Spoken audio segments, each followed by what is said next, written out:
May the words of my mouth and the meditations of all of our hearts be acceptable to you, O God, our rock and our Redeemer. Amen. If there is one constant in life, aside from the grounding love of God, it is that all things change. The Transfiguration story we have today claims that as we change, we are becoming more mature, more fully realized versions of our true selves. The root of the word transfigure in Greek is the same word we use for metamorphosis, like when a caterpillar becomes a butterfly. The children who learn this in science can tell us this is amazing. It is the process of transformation from one form to another form through two distinct stages, or a change of the form or nature of a thing or person to a completely different one by natural or supernatural means. That's the dictionary definition.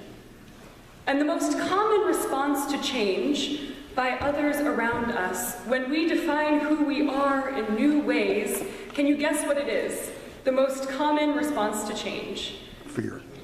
Change back! Change back! We understood you and liked you that way.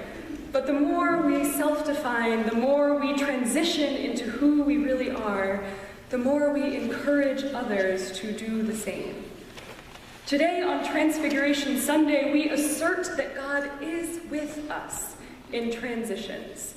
And when we transfigure and change, it may affect the people around us almost as much as it affects ourselves. Jesus is truly a glowing example of this today, not only because the story of Transfiguration Sunday is when Jesus actually glows, but because God takes all of Jesus' intense life transitions and makes an example out of them. God uses the birth of Jesus, the death of Jesus, the transfiguration of Jesus to show God's love. So let us go into this transfiguration story. The scene is 6 days after Jesus teaches that he is the anointed one, the Christ, that he is destined to endure much, to be rejected by the elders and chief priests and scholars, that he is to be killed, and after 3 days, rise. This teaching is hard to hear. So Jesus gives people 6 days to cool down a bit. Then Jesus takes 3 of his disciples. He chooses 3, Peter, James, and John, and he takes them hiking. Whenever you reach the peak of the mountain where you are climbing, it is a really special experience. Who here likes climbing? Mountaintops, hiking. You see the view from where you came from, you feel on top of the world. But hiking with Jesus has a whole new twist. Because when they get to the top, not only is the view glorious, but Jesus transfigures before their eyes. His face shone like the sun, and his clothes became dazzling white, says the Gospel of Matthew.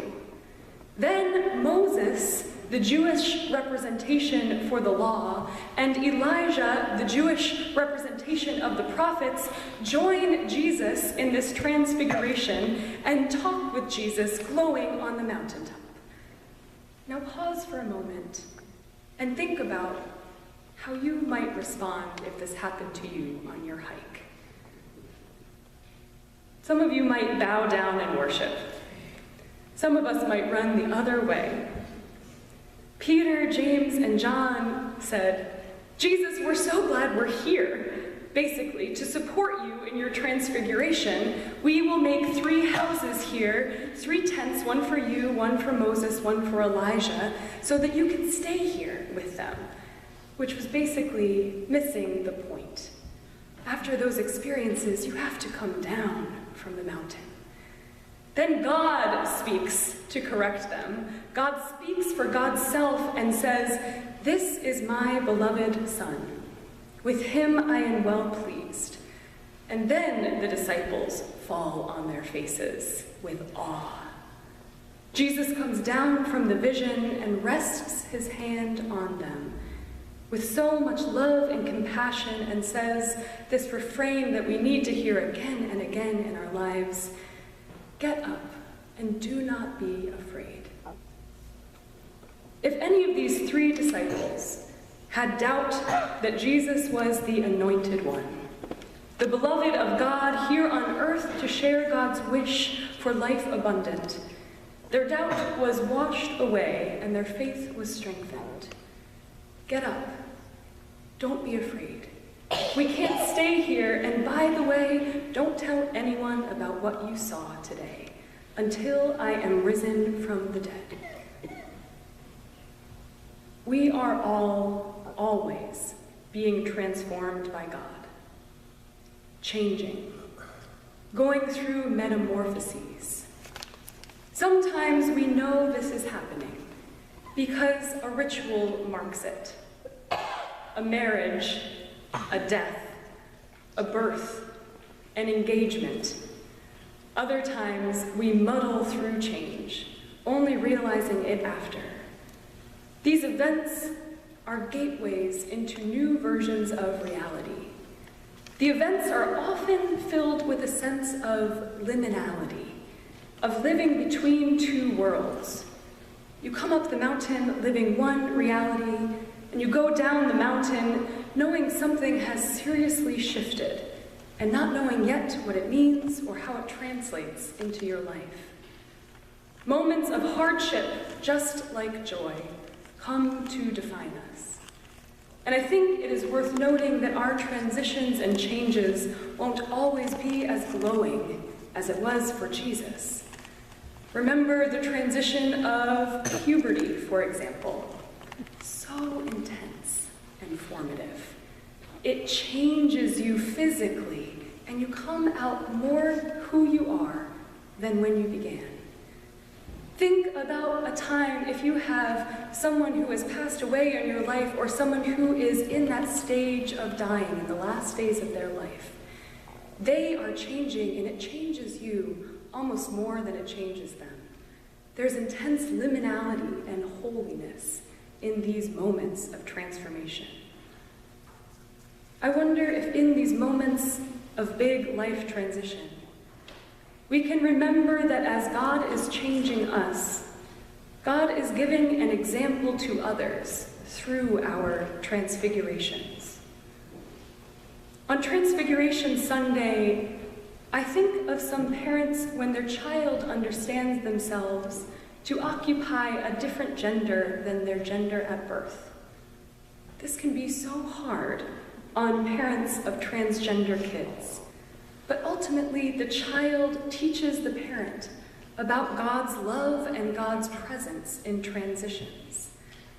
Transgender people can be born into one body, but may feel so strongly inside that their external gender doesn't match their soul.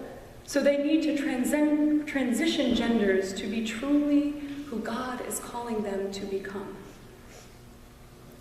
Brett Ray, a trans man who wrote "My Name is Brett, Truths from a Trans Christian," he wrote, "The process of learning how to love my body has been a long one.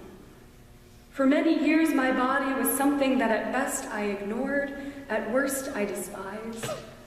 Looking in the mirror used to be a task I only dared on my bravest of days, because I was too afraid of the body that would greet me. When I was 19 years old, I finally figured out that I am a transgender man. That moment of clarity was a scary one, but it came with a great amount of relief." Brett continues, "God made me a person who was born to go on this journey. And God loves me and leads me and walks with me every single step of the way."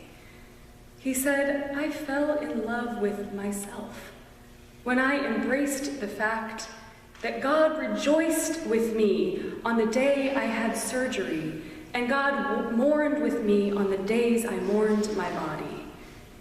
For him, being trans is not standing in opposition to God's good creation. It is a matter of recognizing that transgender bodies are just as much a part of God's good creation as cisgender bodies. He goes on, I'm reminded of a story I read about a pastor talking to a trans man who had transitioned while being a member of that church. He asked, what was the experience like for you? And he said, the thing is, I don't feel like I've changed at all. This just let my true self be known and seen by others. This is who I really have been all along. Transitioning affected the people around me so much more than it affected me. Jesus knew that he was the Anointed One, the Christ, the one that God sent to earth to bring humanity closer to God. And when Jesus transfigured on that mountain, he showed his disciples his true identity, and it changed them. He left them keys to bring the realm of heaven just a little bit closer to earth. How will our lives, our big moments, our transitions, show the love of God to others? How can we, with our lives, with our big moments, live into love, resist evil, and bring heaven a little closer to earth? We are each transformed by God, from one degree of glory to another. Let us go forth with great courage, and with the hand of Jesus on us, saying, get up, do not be afraid.